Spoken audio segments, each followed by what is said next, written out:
And that should be everyone rolling in. Here we are. Well, good afternoon and good morning as well to everyone here. Got a really exciting session today. We've got a session with product managers at Microsoft, specifically around Autopatch and Hotpatch as well, which is a really cool opportunity for us and also I hope you guys as well, because as part of last year's initiative that allowed us to do Intune for MSPs, it's basically given us a great relationship with Microsoft where we get access to some pretty cool things. And some examples of this is the team that we've got invited with us today, and we're going to go into some really cool things such as around like update policies and all the things within Intune that are a bit different to what we're kind of used to with Enforcer and our day-to-day security kind of patching process, because we're also like always looking at typical like hardening and security policies and projects that fundamentally quite impactful to the end user. And this is actually an opportunity to give people something that is going to make them more productive, save them a bit more time, save them a bit more effort, and a little less headaches around actually updating their policies. So if we can head over to the next slide, Nikita, I'll introduce myself quickly. Hello, I'm Dan, Director of Product Innovation at Enforcer on the product team. And with us today is Nikita and Chris. So I'll hand over to yourself first, Chris, to introduce yourself. Hey folks, my name's Chris. I've worked on Autopatch for, well, 3.5 years, so roughly since it started now. And yeah, I do update stuff at Microsoft. I've done apps stuff in the past. I've worked on Intune. I've worked in Windows. I've kind of been around. I feel old now. So I'll hand off to Nikita to do her intro. Yeah, thank you, Chris. Thank you, Dan. My name's Nikita. I am a PM on the Hotpatch updates team. I joined a year ago, right when we became generally available on Windows Client. So this call is kind of right at our 1 year anniversary, which is very exciting. So I'm here to talk about all things Hotpatch updates, how do you implement, and what the different feedback has been. So without further ado, we'll roll into a quick clip that I think really captures the essence of Hotpatch. So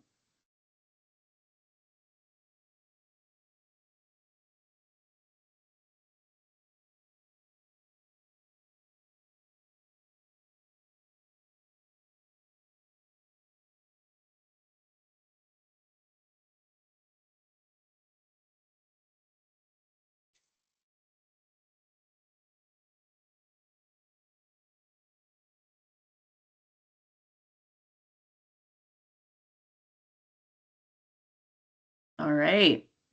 So I hope that energized you as much as it energizes me.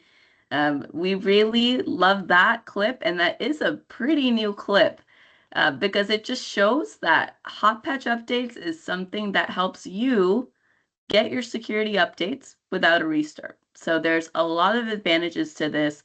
The clip shows one in which someone's working in investments, and timing is all the difference that you need. So to really boil down what this presentation is about and how this tech can save you time, it starts with hot patching. So hot patch, as we talked about, gives you your monthly security updates that Windows provides without the restart. And we're able to do this by using a model that has baseline updates once a quarter and builds off of in-memory code this net new security changes that you need to stay secure every month. So those updates are in 100% parity with the standard security updates that you do get with a restart. And I'll dive a little bit more into what those look like. How do you compare those releases a little bit later? And feel free, yeah, if you have any Q&A, put them in the Q&A portion. I'm happy to take any at the end as well.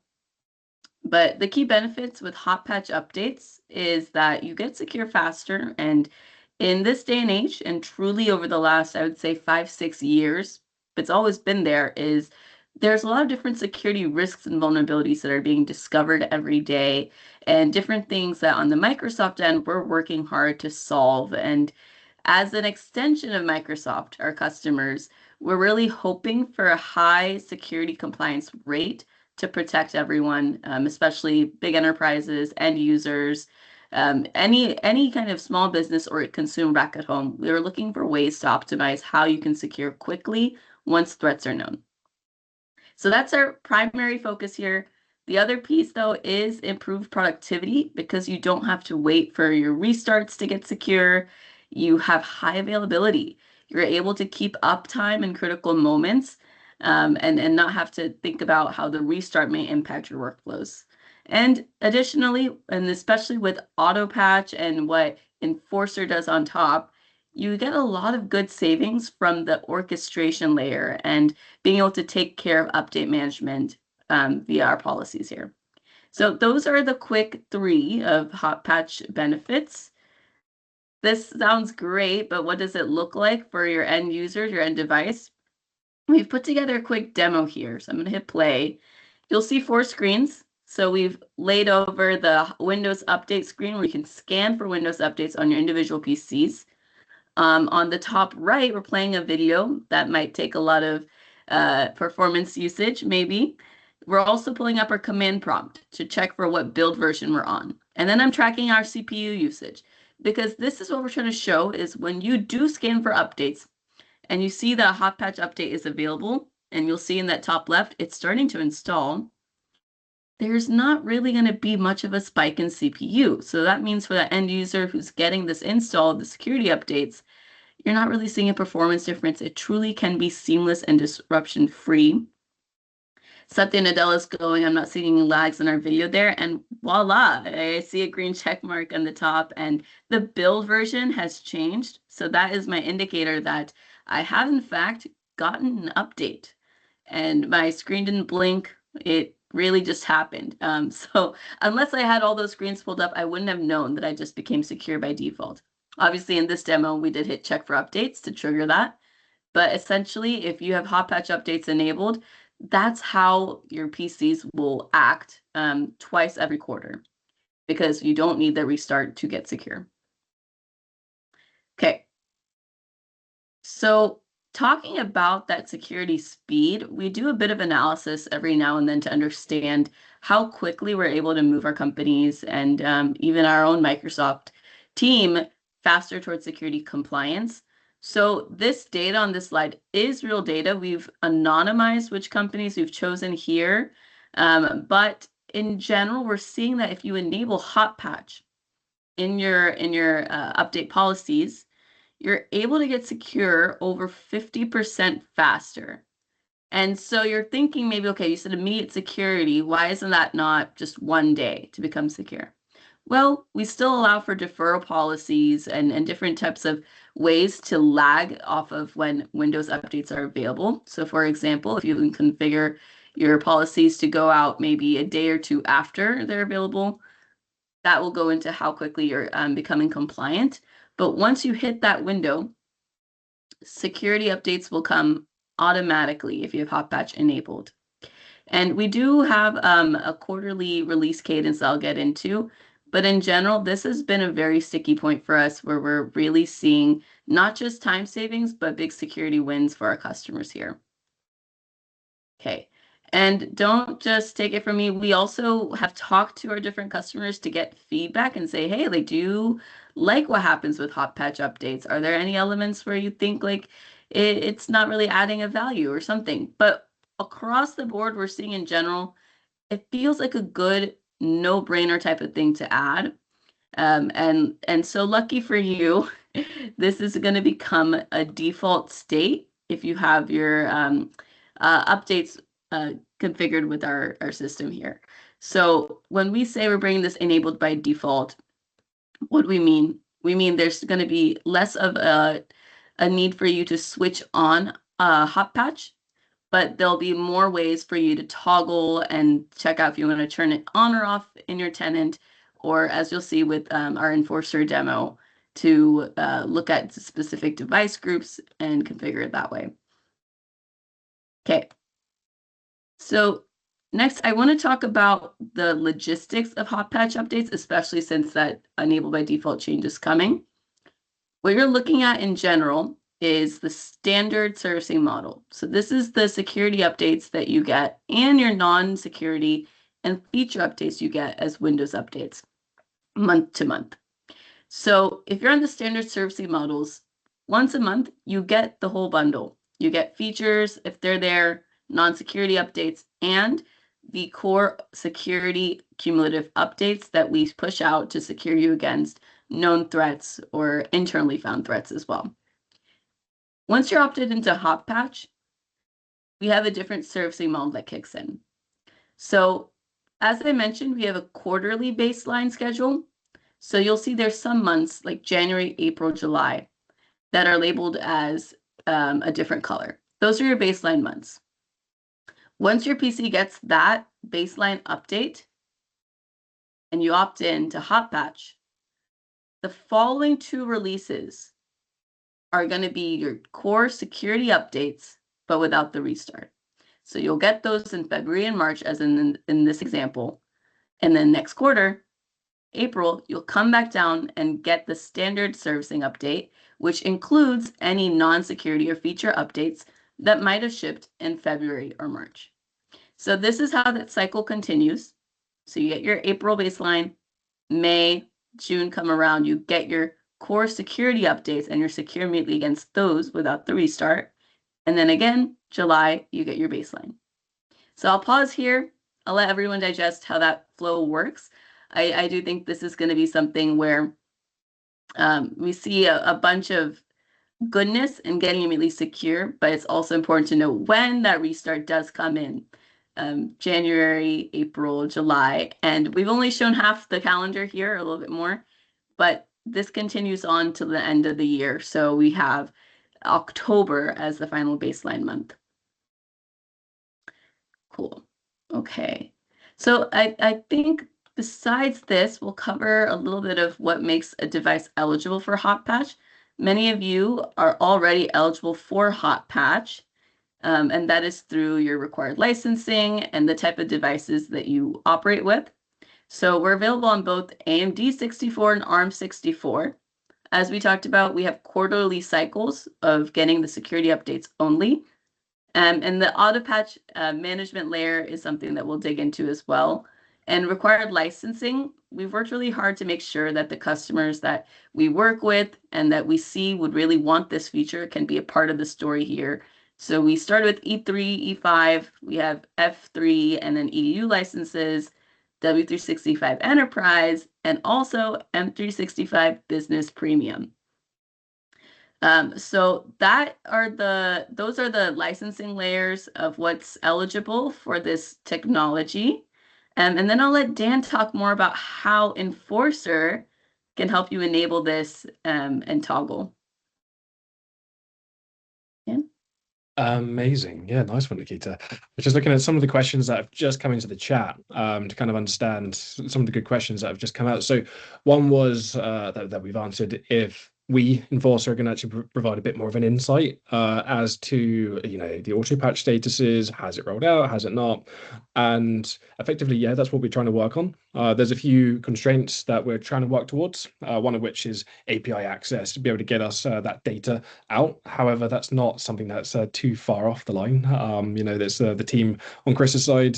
You guys are working on actually getting access and availability out to those APIs. So we put our asks in, and it sounds like everything that we want is going to be there. So that's going to be pretty fantastic once that surfaces.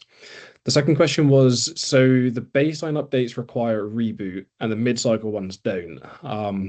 I guess, yeah, if you've got 3 reboots typically per quarter on the kind of baseline standard service model, then yeah, there's 1 reboot every single month. But if you go to the hot patch cycle, then yeah, there's 2 no reboots, 1 reboot, 2 no reboots, and so on. So you go from 3 reboots to 1, which is pretty cool. That's going to save a lot of time. And the other question, which I haven't actually written an answer to yet, is will Hotpatch require Windows Enterprise licensing?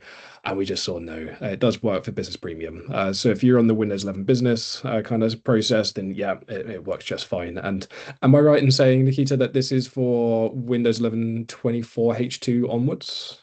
Yes, correct. I didn't call that out earlier, but that's correct. Awesome. Yeah. So yeah, we can basically look at that. Now, what I want to do is share my screen, and hopefully this works wonderfully. So I'm going to share this one down here, and just let me know if this all looks good to you. Showing, yeah, there we go. We'll get rid of my bookmarks just to get a bit more screen space. Lovely stuff. So, right, we're an Enforcer. right? And what's the typical things that we do in Enforcer? Well, I've added in 2 tenants. So I've got my Hotpatch, wherever you've gone, demo tenant, and I've also got my baseline tenant as well, which currently nothing in there. They're 100% aligned to each other, and we don't have any policies. Now, what I do want to do is show you how to do this manually before I show you the Enforcer way, which is you don't have to do it manually. You can do it using our policy sets. But for those of you who are interested in where to configure this and how to do it to get the benefits now, right? Like Nikita, you called out, May onwards, it's going to become the defaults, but why not get ahead of the curve and try and get access as soon as possible? So I'm going to look at this particular tenant here first. If I go to intune.microsoft.com, log in as my admin account, ignore why the user's Bob Ross. I'm sure there's a good reason. And over here, if we look at devices, go to Windows, head down to Windows Updates, and it's from within quality updates over here, which, as a note, Enforcer didn't support for a little while, but a few months ago, we do have support for these particular update rings, in case anyone's not aware of this particular change. Then we can create a Windows quality update policy, and we can give it some names, right? So I'm going to go Blue Peter style for those who know what Blue Peter is in the UK. The rest of you are going to be really confused. I'm going to create a policy here. Actually, that's completely the wrong name. There we go. Cool. So a little basic name description just to make it friendly. We don't need to go through all the details there. But as you see, as I go next, actually, all of these settings look good to me, right? These are checked by default as you create these policies. And the key thing to look out for is ensuring that this one down here is set to allow, right? And by having this one set to allow, it's fantastic, right? It's going to do what we need to. However, when we go next and we go to assignments, you'll see that there's not the typical buttons that we're used to, right? There's not the add all users, add all devices. So we're going to want to make sure that a group is managed to represent the devices we want to roll this out to. Now, in the section that Chris, you're going to be doing after this demo around Autopatch, there are ways to kind of handle this, but for the sake of a typical business, I'm going to say maybe this tenant has 100 devices, right? I think that's completely acceptable to have an all devices group. So let's go create one, right? So if I go to groups, sign in again, and we'll give it a nice name. There we go. Let's do create first. That's always a good idea. Over here, we'll do a security group, give it a name, make it a dynamic device group. We'll give it a query. And in here, we'll do something super simple. I'm going to just edit the expression directly. And by the way, you don't have to recall or copy any of this because we're going to grab this out of Enforcer in a second. I just want to show you how and where this goes. And we can see that what we're doing is making sure that we have a Windows device and it's owned by the company, right? So it's Intune joined and all the rest. Now you can get really fancy with this. You can look at update versions, make sure that it's running Windows 11, or even better yet, that it's on 22H2 and above, or sorry, 24H2 and above. But I'm not going to finagle all of those changes into my rule set because that'll look really confusing. So save that and create the group. Now, hopefully, if all syncs up well, I should just be able to do add groups. And there it is. Now I can add in this group and effectively that'll go ahead and start to add them. Now, naturally, this won't have any group members because I haven't got any devices on this tenant, God forbid. But if I go next and create, just like that, in my baseline, I've created the respective policy that now I want to roll out to all of my customers. So that's where we can go back to Enforcer and we can see exactly that process. So firstly, I just want to make sure that that policy is showing. So I'm going to go over here, go to policies, and just make sure it's loaded into the tenant, and we'll go Hotpatch. Nice, already there. That was nice and quick. So the policy's there. Let's try and get it out. So I've already got a baseline. I'm going to call this one I think it's the Hotpatch baseline. That's right. And it was previously 100% aligned, but hopefully after I go through here, it catches up. It realizes there are some differences. So we'll just give it a minute to run the Delta sync. Then it should catch. If the demo wants to play ball and actually not take forever, that effectively there's an unaccepted deviation, right? So when that shows, that'll allow us to have the opportunity to go and deploy that policy to this single tenant. So we'll let that one churn and cook for a minute. And if it doesn't want to play ball, always hard refresh and get it to behave. But we'll just wait a minute on this one. So I guess whilst that's loading, I'm just going to verify as well. If I just go to this tenant, We're going to get this loading up so we can see this live migrate over as well. Let's log in there. And I will refresh this. Okay. Go to devices, go to Windows updates, and we can see that there isn't a policy there yet. And here we go. Now I can do a hard refresh. There we go. So let that sync up. New changes detected. And come on. This is the joys of using a dev environment, I'm sure. Let that sync one more time. And failing that, if it's going to play around with me,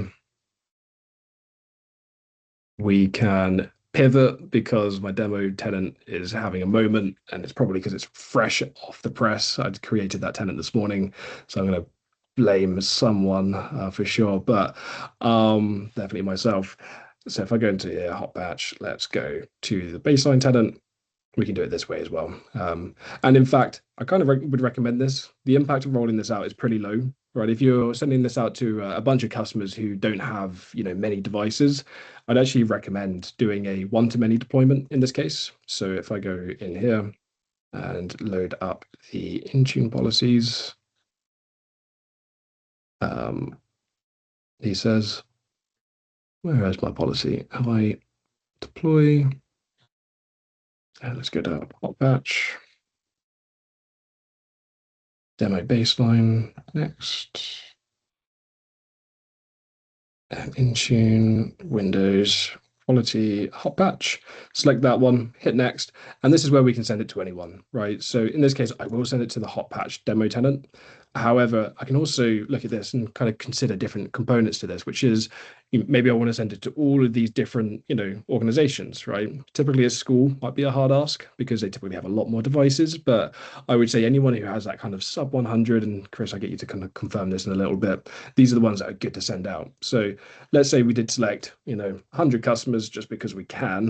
We can go next, next, next, and we can see it's going to create that group for us. Fantastic, and finish. And then that'll kick off the deployment journey. So hopefully just within a few seconds, that'll kick off, it'll run the whole process that it needs to, and then it will deploy into the destination tenant, as we're so familiar with Enforcer. So whilst we're waiting for that one to load, you don't really want to go ahead and kind of configure that yourself, those policies. So if one thing I'd always recommend is actually using the baselines that we're creating ourselves. Specifically, it's maintained by one of our brilliant techs, Roy Klooster, and he's actually created the new blueprints. If you guys have seen this, definitely recommend checking it out if you haven't.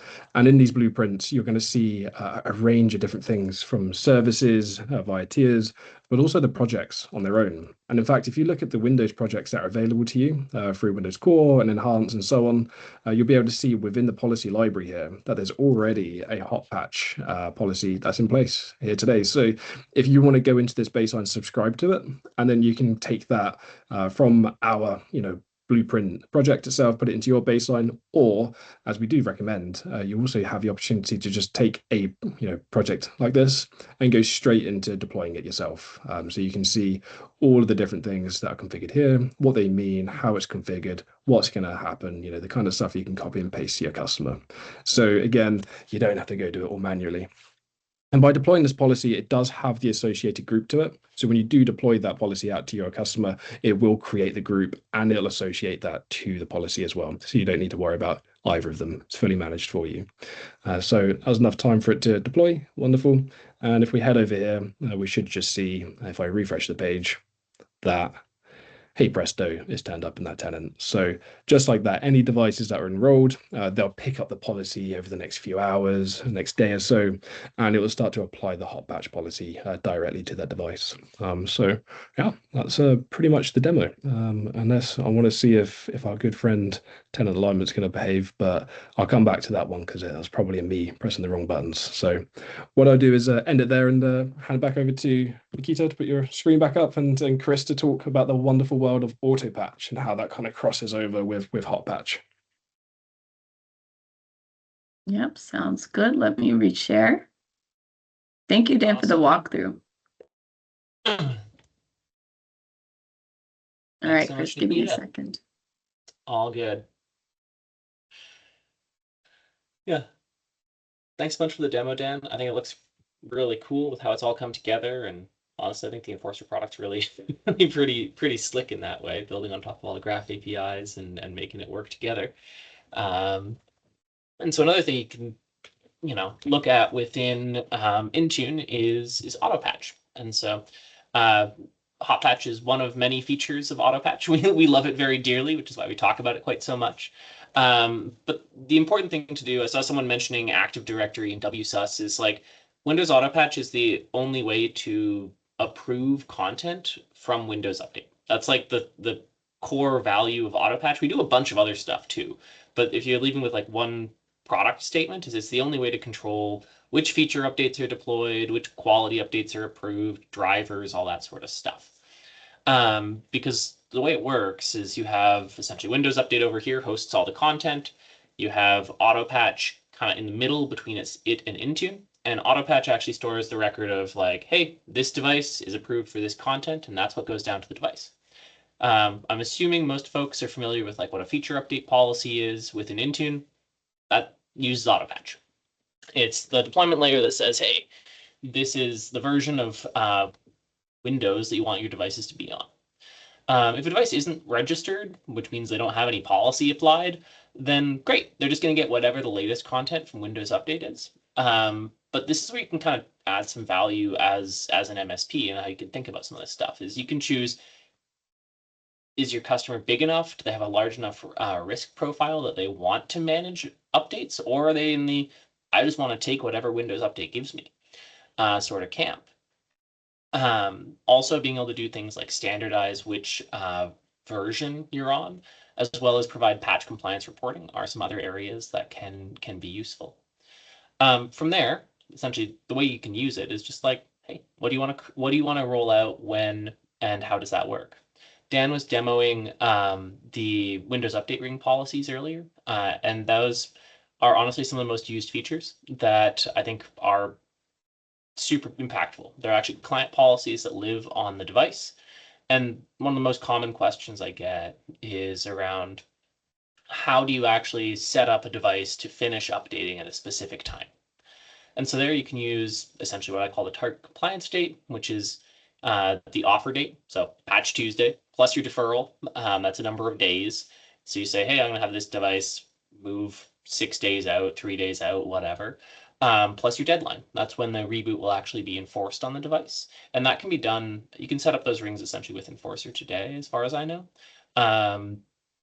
using your existing intergroups and distribution and all that sort of stuff. And that lets you really deliver more of a ring-based rollout. So we can talk a bit more about ring-based rollouts on the next slide, and getting there. So safe deployment practices. This is really an interesting one with kind of the target audience we have here, because depending on your size, you may have some customers who are like 10 devices where having ring-based rollout makes no sense. You may have some customers where they're really big. They're like, I don't know, 500, 600, 1,000, where they really do want to have it. And so the way I hear customers think about it, and the way I see customers transition from the let Windows Update just handle everything like a consumer PC and move forward is really around the 100 device mark, usually. But it depends. If they're a really risk-averse, sensitive organization, well, that number goes down. If they're very laissez-faire, then the number goes up. So 100 seats is generally what I see kind of as like a benchmark for when people start doing some sort of ring-based management. But it depends a little bit on the industry, so it's a bit of a wibbly-wobbly line. In terms of how to set it up, update rings, the policy in Intune, they're your best friend. They're the things that let you control those target compliance dates that I was talking about. And then the easiest way to do it is just to have essentially your test devices. And generally, if you're looking at a reasonably small organization, this can be your IT department. This can be a group of representative devices that you pull in. This can, you can essentially manually curate a small list of devices that really are okay with getting the newest bits first. From there, ring 1, 2, 3. We recommend doing that in kind of a more automated way. If you're using the console directly, Autopatch groups are a good way. We don't have graph APIs for that just yet. We are very aware of the gap there, so that's one thing I'd say stay tuned on. But in the other cases, you can use dynamic Entra groups and have those directly assigned to Entra devices. You can use other essentially channels within Entra. If you're truly wild, you can go for manual assignment, but I don't recommend that. And that lets you set up how devices are rolled out. Then in each ring, you want an update ring policy. Depending on the level of control you want, that's where you can go ahead and use feature update policies to standardize the version of Windows in your environment. If you want to have control or visibility into which drivers are installed in your environment, that's where driver update policies are helpful. Same thing for quality updates. We talked a ton about Hotpatch. Right now, that's just a toggle inside the quality update policy, but there's more coming to that policy as we talked about at Ignite earlier this year. So the idea is we provide a framework to roll things out, and then you can do that. So that's like, I can obviously talk about this in a lot more depth and keep on rambling for a long time. But that framework of progressed content from one to the next, and starting to do that when a customer has the need to control risk, which usually happens around that 100-seat mark, is generally what I see. And I'd love to hear if that makes sense to folks, if that tracks, all that sort of stuff. So I'm just going to take a quick look at questions. So as an MSP, we're looking for a way to change all of our customers over from classic update rings to Autopatch. Is there a documentation available on this? So this is actually a really great misconception, is classic update rings are Autopatch. We own that code. We build those. We maintain that stuff too. And Autopatch groups are a feature inside Intune. That's what I was mentioning earlier that does the dynamic distribution for you. Right now, there isn't a migration between the two because really Autopatch groups just also create update rings. So that's really how that goes.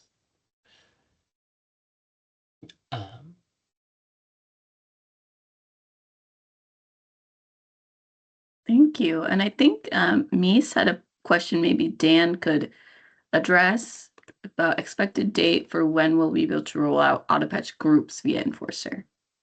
Yeah, I think that's going to. Oh, go on, Chris. Yeah, I was going to say I was that going to defer to you. Probably more on me than on Dan. Oh, sorry, Chris. Because that was the point I was making about Autopatch groups don't yet have a graph API. So we haven't publicly announced our timelines for graph APIs, but I can say we are working on them actively. And Dan is on the list of people we want to preview them with. So we are working very tightly with Enforcer to make sure that there is a story in that space, but I don't have a publicly committed timeline yet. So unfortunately, the answer is stay tuned, but we are working on it. Amazing. Awesome. There was a good question here from Neil, actually, that it might be for yourself, Nikita, but it's are the two quarterly virtual patches completely reliant on the previous release cumulative update that requires the reboot, i.e. if the cumulative in April fails, will May and June virtual updates still apply, or are they waiting for the April one to kind of apply first? I can take a stab at that. I'm curious, Neil, what you refer to when you say fails. So what I'll describe first is like the logic that maybe you can get an answer from, but let's talk more about that. So I'm going to share the scenario of if you have a device that's been offline and missed, let's say the April baseline, and you started online in June. So does that one get a Hotpatch update for June and there's no restart? No. So what will happen is, let's say, like in that example, let's say that device turned off in March and you're waking it up in June. The device will then take the April baseline, which requires the restart, and then get the hot patched May, June update. That's the detection logic I know of. So in your question of if the cumulative update in April fails, will May and June virtual updates still apply? Yes, after the April update does not fail. I don't know if Chris, you have a different understanding of that, but that's my understanding of how that update Sounds would right to go. me. Yeah. That sounds like a good answer. Excellent. And Bob DeRuse, it would be nice if if we could change a policy name. Oh, okay, that's one for me. Change a policy name when deploying to a reference tenant. Yeah, it's a good point, Rob. I'll do my de facto fixed answer, which is always deploy it to your baseline, go log into Intune, find the policy, give it the name you want to do. That's completely fine to give yourself that customization ultimately. But yeah, it would be pretty cool if in product you could just do it in flight. I do agree wholeheartedly with that one. Is it something that's currently on the roadmap? I don't believe so, but is it something that's been discussed? Yes, it absolutely has. I'd always recommend for these, it's a great idea, like these kind of really cool ideas is like, get them into our roadmap. And as a reminder, that's where you log into Enforcer, top right-hand corner, click on user profile, and you'll see roadmap. That'll open up our new website, roadmap.enforcer.com, and you'll see all of the good stuff that we're working on. You can also see actually, the next part of our kind of quarterly roadmap as well. So you could be able to see pretty much everything, as I'd highly recommend. And there's also another one from yourself, Rob, which was, and I think we got some answers coming in, but as a MSP, we are looking for a way to change all of our customers over to classic rings at Autopatch. Right, that's what you've answered, Chris. I guess also for extra validation, by enabling Hotpatch, you are also enrolling into Autopatch at the same time, because fundamentally it's the same technology, but that does actually check the box that you are part of Autopatch. Is that right or wrong, Chris, before I say that so confidently? It's actually the other way around. Hotpatch is just a feature of Autopatch. Yes. So it's all part of the same product. And so you're specifically enrolling in quality updates. And we say, unless you tell us otherwise, you're just going to get the latest patch Tuesday, and then you're saying, I'm taking the option to choose to get the hot patch. That's all that enrollment does. It doesn't do anything else crazy. It just says, yep, talk to Windows Update and give me the hot patch update. And if you turn it off, it says, don't give me the hot patch update. So it's really that simple. Amazing. And from Dan as well, we've got this. Is there any function for third-party app updates within Auto/Hotpatch? So I answered that in chat, but I'll answer it vocally as well. Autopatch covers Windows quality updates, Windows feature updates, and driver updates. Those are the three policy types we have within Intune. And that's kind of the scope of the service. We have some rudimentary stuff through Autopatch groups where we go and configure some CSP policy for Edge and for Office. But I would say that's probably the weakest part of the service. And for Office, we actually actively recommend using the cloud update policies they have. So that's pretty good. Awesome. And again from Neil, we've got, so if deploying machines via Autopilot, will Autopatch deploy the baseline update and the virtual updates, or just one or the other? So I guess the thing around this is you've got brand new device, spins up, Autopilot does its typical thing. It tries to update to the latest version. I guess let's say it's is May, for instance.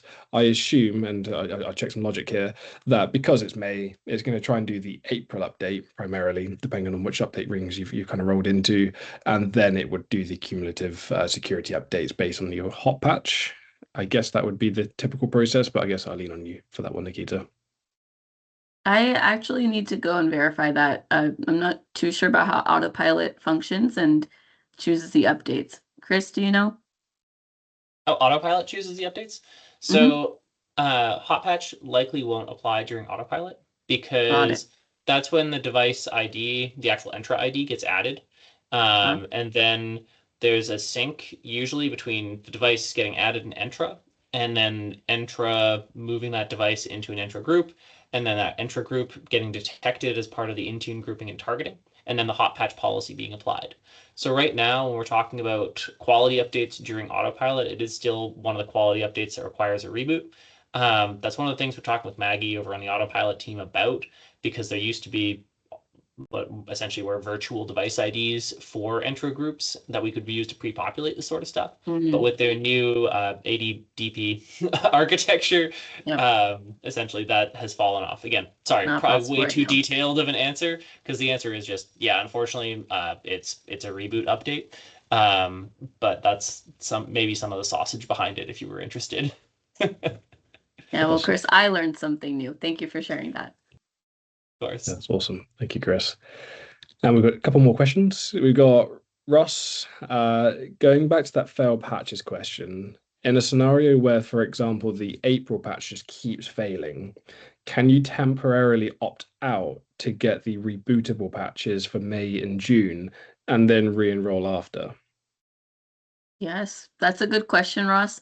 I hope that doesn't happen, but yes, you have the ability to go and find that quality update that you set up, toggle it off, and then if that's before the update would kick in, you'll get the restart required April update, May update, June update, whichever updates until you re-enroll. There are some scenarios here because of how our baseline update model works that if you opt out, you may have a big lead time until your next Hotpatch update after opting in. So in this example, we're still talking about May, June. Let's say you opt out and you decide to opt in all the way in August. Okay, for whichever reason, you're working on those non-security fixes you want. If you re-enroll to Hotpatch in August, that's a Hotpatch month that relies on the July baseline update. Since you're not opted in during that time period, your devices that just opted in August would then get a restart required standard update in August, in September, October, which is the next baseline, and then get a Hotpatch update again finally in November.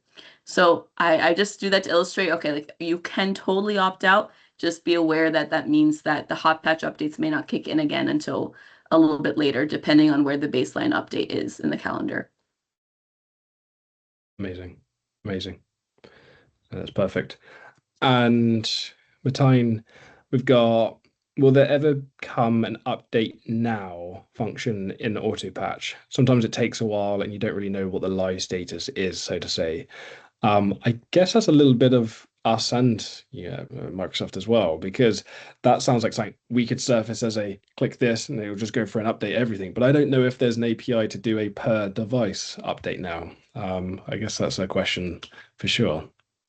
Yeah, no, it's a valid push, and I think this is probably coming from someone who's been using like the big green button in ConfigMan. The short answer is I won't say never, but there are a few different things that need to come together to actually make it happen. First of all, Autopatch is just handling the approvals. The thing that really is critical is the device going and talking to Windows Update. So that's what actually pulls down the content and installs it. So you can force a device to check in using scripting locally on the client. So there are ways that you can actually trigger a device to go force that sync and download. And then Autopatch reporting is, our SLA is 4 hours, our P99 is about every 2 hours from client to cloud changes. But the challenge is always that the devices, it could be offline, it could be online, like people ran into this with ConfigMan as well. So we don't have a button today.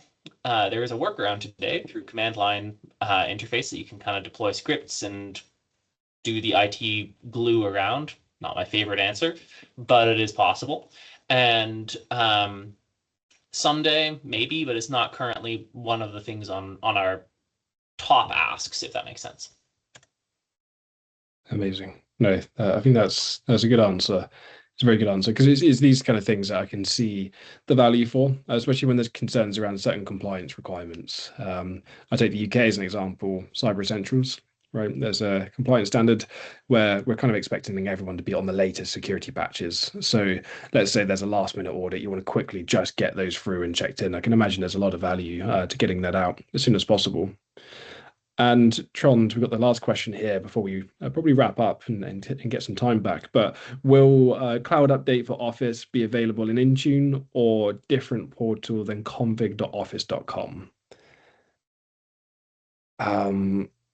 I can take that one if you want. Please, yeah, go on. Yeah. So the short answer is very painfully, it is not currently on the Intune roadmap. I say very painfully since my team mocked up what that whole experience could look like, and we worked with Office and we tried to get the funding, and the reality was it's actually pretty darn expensive for Intune to go do. So I think this is a great feature opportunity for Enforcer if you wanted to actually pull that all together, because again, you're dealing with the two big portals with Microsoft where crossing the streams is pretty tricky. And like with the Office config portion, Intune ended up just needing to actually iframe in a bunch of the Office configuration policy um, as their approach to getting it done in a reasonable cost way. So it's definitely one of those challenging areas that unfortunately there's no real timeline on yet. But Cloud Updates is an awesome product. I think they've done a really good job with it. So configuring it is actually what we recommend as Autopatch for Office updates. Yeah, do you know what? I'm gonna defer this slightly, which is trying. I don't believe I've seen this one on the roadmap yet, or on our site. Now, I don't want to sound like I'm deferring it, but that's definitely one Mhm. to add to the roadmap items that we have because I'm going to make some notes there because that actually sounds like a really great idea for when we go a bit deeper into the update space, right? I think these kind of things are going to be really valuable to kind of make sure that we're taking along and can probably mock some things up. So that's a great suggestion. Mhm. Now, before we wrap up, I have one question that I want to ask you, Chris, and it will Yeah. hopefully help my closing statement really for everyone. And it is, what would you recommend for rolling out Hotpatch and Autopatch as a whole, right? In terms of if you're taking an organization, you're going to send it to everyone. Like, what are the kind of thresholds where you feel comfortable being like, yeah, that's acceptable, but also the numbers where you should probably take a minute and take your ring approach as well. Mhm. Yeah, so for Hotpatch, our recommendation is just turn it on. It decreases the number of reboots, it gets you secure faster, it does all that sort of stuff. And I'm going to take 1 second to say, Neil, I'd love to follow up with you after because it sounds like we have talked to Qualys and they should have gotten that issue fixed. So I was chatting to people on the side. So yeah, for Hotpatch, just turn it on. Then if until you're like a 50, 60 person organization, then I'd just let Windows Update do its thing, unless you deeply have a reason to stay on a specific version of Windows. Then when you're kind of in that 50 to 150 range, that's where I see people starting to enforce specific versions of Windows and actually do some like I want to be on 23H2 or something like that and enforce feature update management. Then the next phase comes when you get a little bigger. That's around 100 people plus. That's when update rings start to show up. And generally, you'll get a test ring and one other ring. And then from there, you get a little bigger again and you add more rings and you break it down a bit more. But there isn't a ton of value unless you have at least like 20, 30 people in your test ring because you're not going to catch a lot of the issues due to hardware diversity unless everyone has the exact same PC in your environment and is doing the same job. So as you get bigger, the principle is add more rings, be essentially more cautious. You don't take that to the absurd. I've seen a customer with 57 rings. I talked to someone with 170 rings the other day, and I was like, "What is going on?" But that is a different situation. Generally, under like 10-ish is fine. If you're up to 1,000 people, maybe, and then from there, um, yeah, you can essentially turn on drivers to see what's in your environment as an automatic policy at any time. That just gives you visibility and then the ability to manually approve something newer if you want to, but it's entirely optional. So that's kind of my closing statement there. That's awesome. No, thank you, Chris. And look, I think today's session, even with the questions that are asked, I've learned a lot. And I hope that everyone else has learned quite a lot from this because let's zoom out a little bit, right? Which is this is the kind of policy that we love to kind of represent to the SMB, right? I think we can get fatigued sometimes by security when often we're trying to always push like a new policy that's going to fundamentally just cause a little bit of disruption. But if this is something where you can say, hey, do you like rebooting your computer every month? I don't think anyone's going to say yes, and just give them a little bit of time back to know that they don't have to. And being able to present that clearly is really key, right? Because it shows that you're not constantly barraging them with security updates. You're actually really considering their day to day as well, right? You're trying to consider that you're trying to get them more productive and more effective these kind of technologies in line with autopilot as well, they're there to make everyone more efficient and more productive. So I hope to see more of this, right? And as we increase our policy depth and we see more changes with Microsoft, it's stuff like this that I really actually love to see kind of you guys deploying out. Now, as I've created that, I just saw a few more questions roll in. So I'll quickly just get those ones answered, which is off topic. Is there a place to see all upcoming Enforcer webinars? Yeah, there's a few places. You'll get email communications from our teams. The PSM team often will reach out. And there's also on our docs.enforcer.com. If you go into some of the on-demand content and stuff, you'll see a lot of the upcoming webinars around implementation and various other places. I'll pop a link in the chat in a minute, Vineet. And Dave, I can see that we're currently using Ninja One RMM to control the deployment of Windows patches. What would be compatible with Hotpatch, or would this be compatible with Hotpatch? I guess that's. I don't know. Let me see. I don't know yet, so I'll follow up and see if we have a connection there. Amazing. Thank you. Yeah, as far as I know, it should be fine unless Ninja's using some sort of WSUS server. But yeah, as long as the device is pointed at Windows Update and they have a policy, then it should all be good. Because I know Ninja's tried hard to essentially work nicely in tandem with Intune and others. So yeah. Amazing. Amazing. And is it just the cumulative update that is included in Hotpatch, or are things like .NET also part of it? Do you want me to take that one, Nikita? Or are you good? Sure, Chris, you can take it. All right. .NET security updates are delivered quarterly, and they align with baseline months to avoid additional extra reboots. Generally, they are delivered as separate content streams through Windows Update, but we've tried to minimize the overall impact of .NET updates. Obviously, there can be out-of-band .NET updates, so that should work. Amazing. Amazing. I can see Neil's working hard on getting a Qualys, to look at some of those things. That's fantastic to see. Amazing. I think that answers everything. This isn't the last time we'll do something like this. What I love to see with these kind of things is bringing the Enforcer product team with the Microsoft product team, right? It's a chance for us to nerd out a little bit, learn something together, educate each other, and hopefully build out new ideas. I mean, I'm going to steal an idea from Trond and a few others as well in there. So I've got what I wanted out of this, which is awesome. And I hope as well, Chris, Nikita, you've taken some good takeaways from this as well. Absolutely. Please feel free to keep in touch. I spend way too much time with giant enterprise customers, so I love hearing from all of the spectrum. So thanks. Amazing. Amazing. Well, if that's everything and there's no further questions, I want to thank everyone for making the time today. And yeah, stick around for more sessions like this. Have a great rest of your week, and yeah, see you guys later. Yep. Thank you all so much. Cheers. Cheers.